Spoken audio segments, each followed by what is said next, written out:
This is the Brisbane Lions Big Footy podcast. I'm Keegs, and we've made a change at the selection table tonight. Out Ollie with general soreness, in Nick Robertson. Robbo joins us to chat about his season, the roles he's playing this year, life under Chris Fagan, and his run-in with Buddy Franklin a few weeks ago. Let's get into it.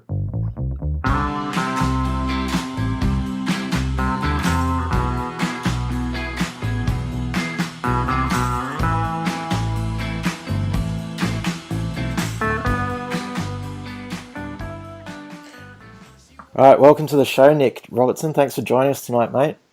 No, thank you for having me, mate. Not the result we wanted on the weekend, but I think personally for you showed some pretty good form tagging one of the informed players in the competition. Yeah, look, obviously wasn't the result we were after, but we've reviewed the game and we've taken a lot of positives out of it, especially that first quarter effort. We just really want to build our game off that sort of intensity, and we just need to maintain that intensity for 4 quarters, and we are well aware of that as a team. I know it is frustrating for supporters and whatnot, but we know what we're building inside the 4 walls, and hopefully it will reflect in the near future. So we spoke a bit about your role. I suppose at the start of the season you were more, in the defensive half, but now you've moved into a tagging role with Mitch Robbo out. Tell me about the roles that you've been playing this season, and are you enjoying playing those roles? Yeah, the roles have been very good. We've got really good coaching staff that tell you what you need to do each week, and you've got a lot of clarity around that, and having a real tight-knit group like we do at the Lions obviously really helps as well, because they give you confidence to do your role as well. So the boys are really good with that. But yeah, personally myself, I feel like it's all a learning curve for me. Yep. So it's just something I can add to my game and keep developing as a player as well. So to move from defence and into tagging roles, wing and whatnot, I guess it's all a part of the experience, and you can add it into your game. So I'm really enjoying it. Obviously, the idea with tagging is to sort of nullify a player that the coaching staff rates pretty highly. Do you pick up things when you play on those players? Like you played on Isaac Smith when we played the Hawks, and obviously Rory Sloane on the weekend. Are there things that you're constantly learning by playing on these guys? Yes, absolutely. Like Isaac Smith's a very good runner and real powerful runner. So just his running pattern. So I took note of how he runs around on the ground and how I could implement some of that into my game. So you do take mental note. Playing on better players in the AFL. Rory Sloane, another one, just loves to hunt the pill. Love the way he goes about it. He was a harder opposition to play on because he would just hunt that pill. So you just can't afford to be reactive with players like that. You've got to be on the front foot. Yeah. So, yeah, like you said, you definitely do take a lot when you do play on better players of the game. And this season as well has probably been the first time in your time with the Lions that you've had continuity in the first grade team, playing every game. Do you think that's helped your performance and also your confidence as well? Yeah, look, Fagan's been very good. He's been good with all of us and gives us great confidence in ourselves, which we then take in a game. So, touch wood, mate, haven't had any injuries this year, so that's obviously been very good as well. So that always helps, having a fresh body. So, yeah, having a bit of continuity and playing footy week in, week out obviously does give you confidence going forward. One of the things the fans really admire about your game is, I guess, the hardness and the aggression and the niggle that you bring to the table. Is that something you emphasise a lot when you step out on the field? Is something you're really conscious and you want to do? I think for me personally, that comes just second nature for me. I guess that's just my personality sort of thing. My old man was the same, and I think I might have got a bit of that off him. So white line fever. Yeah, I think so. When you cross that line. And one of those, I suppose, niggles that you got into more recently was with Lance Franklin. Let's start with how that sort of started, because I know it sort of looked like you were bumping around and then it escalated pretty quickly.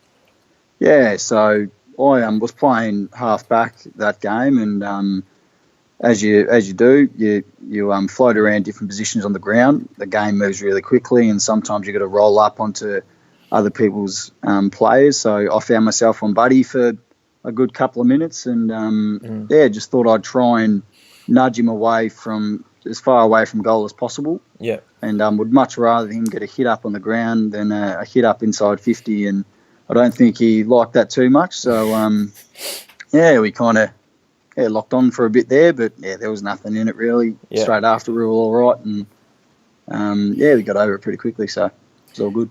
Is that one of the things where in the moment you think, geez, I'm going head-to-head with, Lance Franklin, probably one of the most iconic forwards that'll ever play the game? Is that sort of one of those pinch-yourself moments, or are you too busy focused on, I guess you got your hands full as well? I guess no disrespect to Buddy. He's obviously a champion of the game and a very good footballer and whatnot, but I just, when I go out the field, you don't really think about who you're playing on too much. Yeah. Because I think that will distract you from what you've got to do to help yourself and help the team, especially. So I guess if I was going toe-to-toe, hang on, I'm going against Buddy Franklin, I might have just backed down completely and he would have got that hit up. So you've got to have that fine balance of being competitive, not being too stupid, but being real level-headed as well. So I think I remember at the time reading something you said after the incident that you also, I suppose wanted to make a stand and say, the boys aren't going to be pushed over, the team's not going to be pushovers. Elaborate a bit on that, I guess, as well. Yeah, well, I guess us as a team, we want to bring that physicality each week, and we want to gain that respect back from the AFL and our opposition. Unfortunately, in the past, we haven't done too well in doing so. So we, as a group, we don't even talk about the past anymore. We're all about moving on. Yeah. And that's what Fagan's really pushed as well. Yeah. That's we get that respect back from the AFL, and we want to do that with our physical pressure and how we attack the footy week in, week out, and have that consistent effort. So that's, if we need to get a few scuffles happen here and there, it's not from being stupid. It's just from the boys having that competitive edge, and sometimes it gets out of hand. So be it. But it's all in a good frame of mind anyway. Yeah. We might talk about the team as a whole for a bit. Obviously, probably don't have as many wins as we would have liked on the board at this stage. Can you give me your thoughts on how you think we're travelling as a club at the moment? Yeah, I guess from the outside, it's hard to find that positivity, and I can understand that from a fan's point of view. But inside our four walls, we've all bought into this process, and we are on a build, and we know that.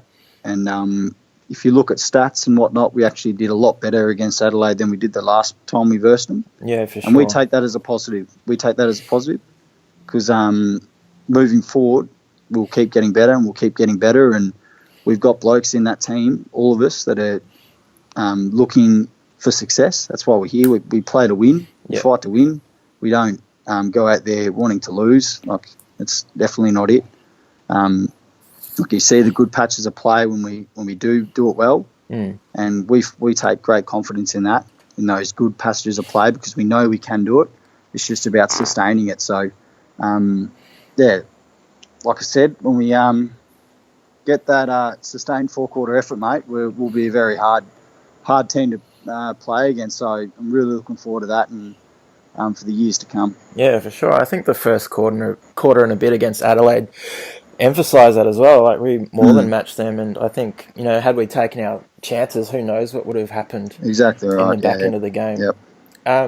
Speaking of taking those chances, do you think not making the most of them has a sort of psychological effect on the group? Like, you sort of, I don't know, maybe drop your heads after a while, after not taking those opportunities, and then I guess being a young team as well, you sort of run out of legs, generally speaking. I think with any side, mate, if you miss a kickable goal, I think any side is going to be like, oh, bugger, we should have kicked that. So I guess you say that psychological effect, I guess it would take a bit of a toll. Personally, myself, I kind of think, right, we've got to get the next one. Yeah. So, and I think that's everyone's mindset straight after. You can't dwell on mistakes for long in this game. It moves too quickly, so you've got to kind of move on. Yeah. But I guess those missed opportunities, they do hurt you, but you move on from them pretty quickly and obviously want to get the next one. What was some of the messaging that you said earlier that you've already reviewed the Adelaide game? What was some of the messaging that you got from the coaches? From the coaching staff in regard to our review? Yeah. I'll probably keep that inside the four walls, mate. Yeah, That's enough. Just. Thought I'd see what I could get out of you there, but no, you're right, mate. What about Fagan as a coach generally? You've had obviously worked under Lepar. Can you tell me what Fagan's brought to the table and how he's been different for you? Yeah, Fagan's really good. Fagan, he understands the players and he's really passionate about the direction of the club, and he gets that message across very clearly. Yeah, and the players really respond to what he has to say. So Fagan's been really good for all of us boys, and especially the young boys, and will really develop quickly under his game plan and his coaching style. Yeah. So for me, being a fourth year player now, it's exciting because I can have great faith in what he's doing for our young group coming through as well. Yeah. And it's just going to hold us in very good stead in the future. One of the consistent, I suppose, commentary lines that you hear from the players about Fagan is more of a teacher than a coach. Is that something you'd relate to as well? Oh, he's both, mate. Yeah. He's both. So he's obviously got that teaching background, so he explains his message very well. And everybody's on the same page, and he obviously knows how to coach it as well. So he's very good. Which is obviously a big plus for a younger side as well, being able to teach and encourage, I guess. Absolutely. Yeah. Okay, well, just before I let you go, we got Collingwood this weekend. You've come up against them before, obviously, in your career. What are some of the things that we have to be mindful of as a team for the Pies? Look, we haven't I haven't looked too much into the Pies yet. We've just finished our review, mate, so we won't change the way we go about things. We'll put our best foot forward and bring that physical game early and look to sustain it over the 4 quarters. So nothing will change from a mindset or pre-game routine. We'll all go in the same way as we do each week. Yeah, good one. Well, best of luck for this weekend and the rest of the season, mate. And thanks for joining us tonight. We really appreciate your time. No problem at all, mate. Enjoy your night.